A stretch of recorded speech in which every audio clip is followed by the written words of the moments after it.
Hi everyone, welcome back to my channel. I'm in my front yard at the moment, and the video today I would like to show you how I normally take care of my roses throughout the growing season, especially deadheading, fertilizing, and we're gonna talk to about what I think about the branch of the fertilizer. So over here I got this hybrid tea rose. This one is called Sugar Moon, and the next wood over there, that's one it will give it to me and my friend grew them from the cutting. I got two bushes actually. This one, another one on the other side.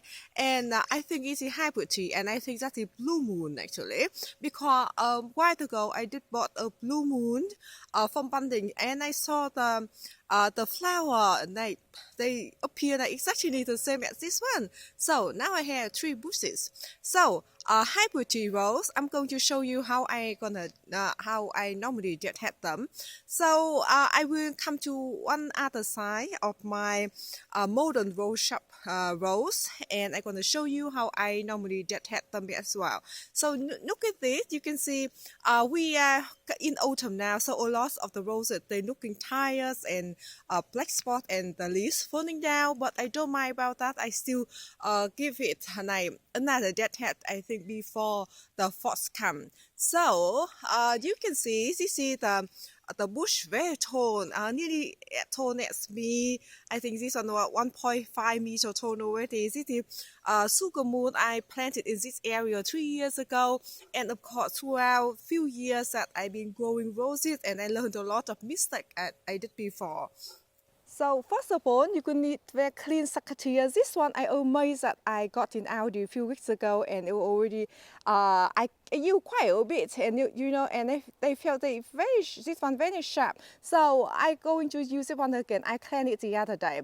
So for the growing season, and mostly you just want to deadhead, you know, the spans bloom like this, and it cross branches as well, because I don't want too much branches crossing each other, because they're ruffling around, they will damage and cause an infection in the future. So example, this is hybrid tea roll, and you can see the stem very long. This one down up here maybe 60 centimeter length. So normally I just cut like a third of it off, or even I cut a little bit over further, like 2/3 of this stem off. Because if you cut them too short, example, this one, you can see the buds facing out. Always cut the buds, cut the stem over the buds that facing out. Example, I cut over this one. You can see this bit is very short, around 15 centimeter. And in the future, this bud will produce a stem and produce a bloom, and the bloom will be quite, much smaller, and although the stem will produce very short, and if you want to do cut flower, that might not be ideal. So I'm normally cut a little bit further. I cut like another next node. You can see here the buds here just facing outward to this side. So I normally cut from this one off. So in the future, this bud will produce longer stem and then produce quite decent size of the flower bud as well.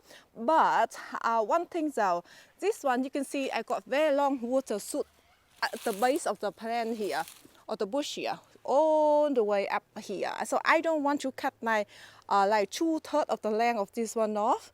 I just want the stem, they have time to hardening off, and then I will do hard pruning in the future, like in late winter, early spring. And you can see on the top here, they produce multiple stems. And produce a lot of plume on the top here already. So I'm going to prune like 2/3 of the stem off. Example, I pull it like that, and on this side as well, I will prune. You can see the stem here, and I will prune 2/3 of the stem off, and again the buds facing out. You can see the bud here facing out. So in the future, this one will face this side as well. And another one, you can see on this one as well, I will cut this one off, 2/3 of it off. And this one is too short, I should cut laminated on this one off. And another one, you can see the little stem left here, I will cut 2/3 of it off. as well. So you can see for this multiple stem of the hybrid tea shoot like this, I don't want to cut or like 2/3 of this very big shoot and very watery of this length off, because I did it many times before and I learned my lesson. Example, this one I did it in the past few years, and after that the cane just keep dying back, and then by the past 2 years I always have to trim it off, because when I cut it, the stem were like too young and it didn't have I don't know, the tissue or anything to heal that's quick, you know. So I encourage you just leave the long stem like this and just produce 2/3 of the mantle stem on the top here. So in the future, in the past few more months and over the winter, this cane will hardening off and you can do harder pruning in late winter, early spring. And some other cane here as well. I just want to show you. Here's some of the cane here. I did prune it quite hard like that, and at the end, the cane just keep dying back. Even, you know, I prune it in very sunny day, no rain or anything at all, but still, you know, maybe it might got infected, but also many, I think, because the stem too young. So I recommend just wait and for the stem to hardening it off.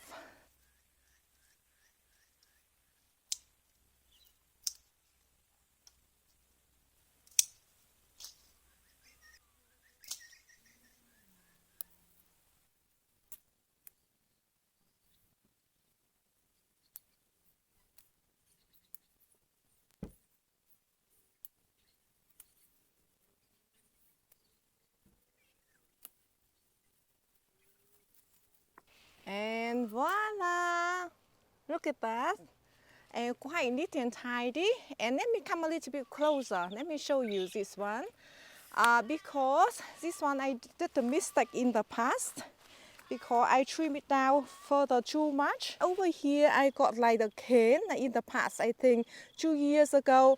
And this one I pruned it down too much, and at that time the stem were too young. Example, like the same this one, you can see this stem water shoot but full of water. You can see like that. And if I just trim down here, and this cane will like dying down over the year, and at the end you have no more cane left on of this one. So over here, example, I just pull it down too much like that, and then the stem was too young to heal quickly, and after that by the times and just dying up each year and each year. Before it was much taller as well, it was well up here, and after that I just had to pull it down because this one keep dying up. So yeah, I recommend you just have a big water shoot like this. Just don't pull it all the way down here. Just pull it around the stem, the multiple stem that they shooting, and just pull 2/3 of that stem. So yeah, look quite neat, and I pull it down quite a lot, and they already produce some more flowering bud here. And here's a blue moon's bush that I just tried to trim it off. I did cut one quite big stem here though. This is quite old stem.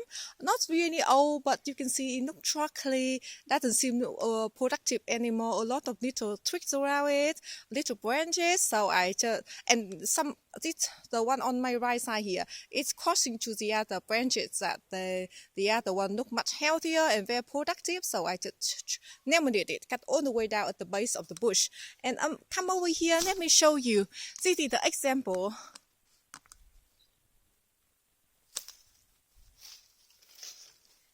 This one. So this branches, it finished blooming for a while now. You can see flower head on the top here, the row hips starting to form on the top here, and this one as well. And I didn't have a chance to deadhead it, because I just leave the bush here because I want to demonstrate to you how I normally to prune them. And so you can see here. This quite long stem here, but it's very little. So normally the little single stem like this, I will cut like a little bit further, 2/3 of it off. But you can see this one, I did not have a chance to do it, so we produce the little shoot on the top here, and this little shoot here, example this one, and already forming the flying bud on the top here. Also, you can see the stem produce very short like this. Not a good idea for cut flower, but also I think this bloom is much smaller as well. So yeah, this little single stem, little one like this, not the main big one underneath there. So normally I cut the 2/3 of it off.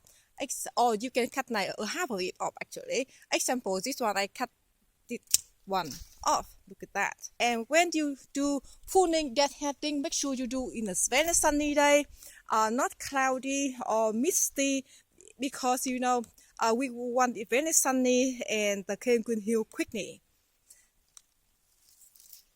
Alright, so over here I got several bushes of the Bordeaux. These are Floribunda bush, and you can see the beautiful dark burgundy red color over here. Let me show you. Look at that, how beautiful they are.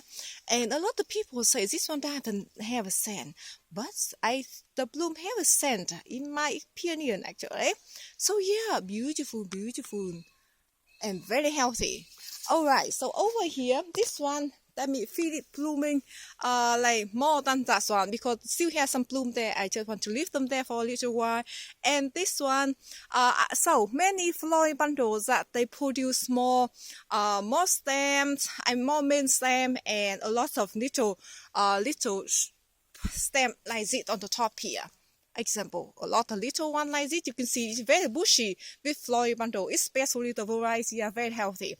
Alright, I don't know how many cane I got in this bush actually, but at the base, quite a lot. You can see that, a lot of stem there. So the main thing is, that for the floribundas, I could cut like 2/3 of the stem off as well. Example, this one, I'm going to cut my this one here, choosing the buds facing out. This one, I think if I cut here and in the future the stem will get like smaller and produce smaller head, and also the the stem of the flower but will like drooping down a little bit because the stem is very weak. So I'm going to cut a little bit further with the buds facing out. Alright, like just like so. All the way around. Example, this one, and I'm going to choose the buds facing out. Just like so. So, it's very easy. Just go all around choosing the buds facing out. And I do have the pruning in the winter, early spring.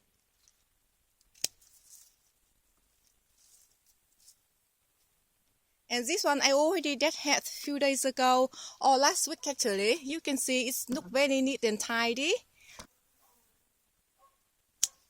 And this one already have a chance to produce a flower head on the top here, so I just leave it be. We have a lot of aphids at the moment, but normally I don't do anything with aphids because I don't like spraying for my roses. And the spraying very expensive as well. And I grow a lot of vegetable and fruit tree, and I don't want them chemical around my garden like that. And also it's not good for the bees and other insects as well.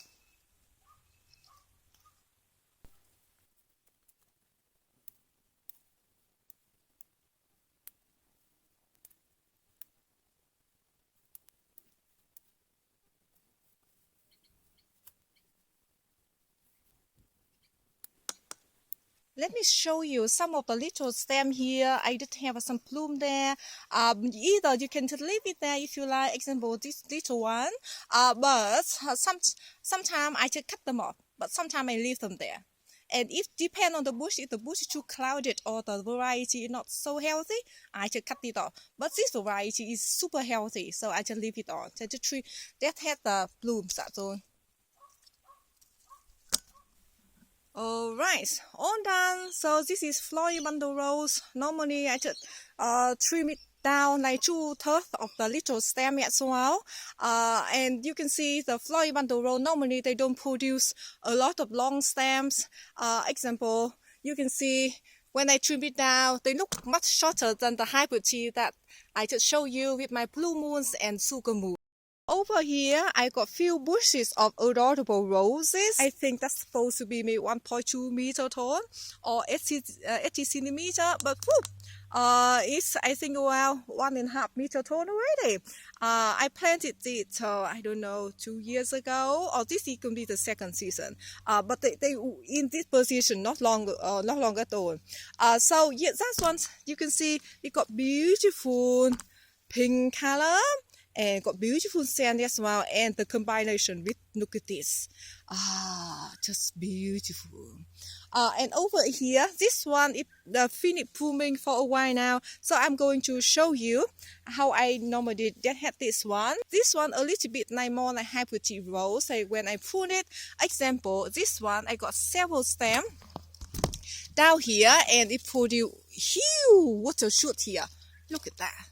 And on the top here, it got multiple stems. Look at this. And I already had some of this the other day. And you can see I just had with the buds facing outwards, just cut before the leaf node here. And this one I'm going to do the same, like just pull like 2/3 of this little stem off. Example, this one I just pull it down here, and this one facing out. This one have much longer stem. I might just pull like half of it off. And some in here, they look a little bit too bushy in this area. I just cut like, take on the center of it as well. Because there's no point to keep them too much. And after that, they're too bushy, and you can have a smaller flower anyway. And over here, I just choose the buds facing out. And I do have the pruning in late winter, early spring. And this one, you can see, got big water shoot up there. And on the top here, if I just cut few little like inches off on the top here, that means it can be pruning and produce very little shoot, and the flower head will be much smaller. So I'm going to cut on the way down here. Let me come this way. You can see the stem here. And I'm going to cut all the way down, maybe I don't know, a quarter of the stem, because this you can see very tall on the way down here, very tall. So I think that a quarter of the stem, look at that, very tall. So I still have a lot of room in the future. If it's dying back, I have a lot of room to cut down a little bit further, but I think it'll be fine. Because this, you can see this stem in, it water shoot, but and you know it's not too thick like the one I just showed you down over here. Example, you can see it's huge, you know. But if you cut like that, example this way, this one you cut like a quarter of it. That means you cut all the way down here. That means we leave a lot of damage for it. So yeah, but little smaller stem. This one around the pencil size, by the way. And this one I'm going to do the same, a quarter of it. Then sometimes, you know, it depends on the cane as well. Example like this one, you can see beautiful water shoot up here, but the shoot much smaller.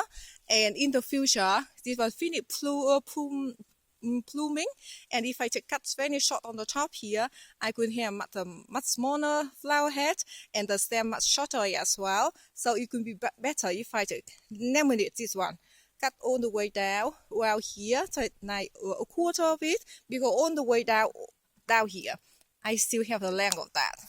Alright, welcome back to this messy color. And over here, I just want to show you example. Normally, I'm do all fertilizer for my roses. So the brand, I normally use it brand.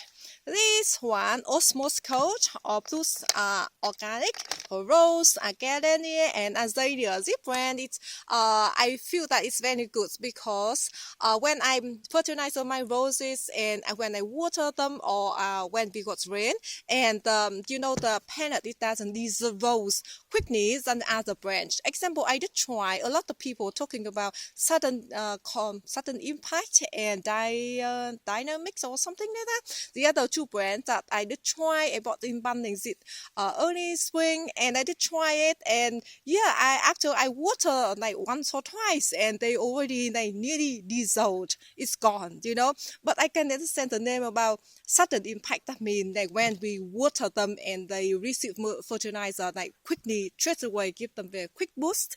But I prefer this one because they like in the little pellets. Let me go to find the fertilizer because in here, it's just the container that I just want to show you. But my friends, you all normally to save a lot of kitchen scraps like this for me to make compost or to put around my my plants. All right, let me go to find the real actual fertilizer.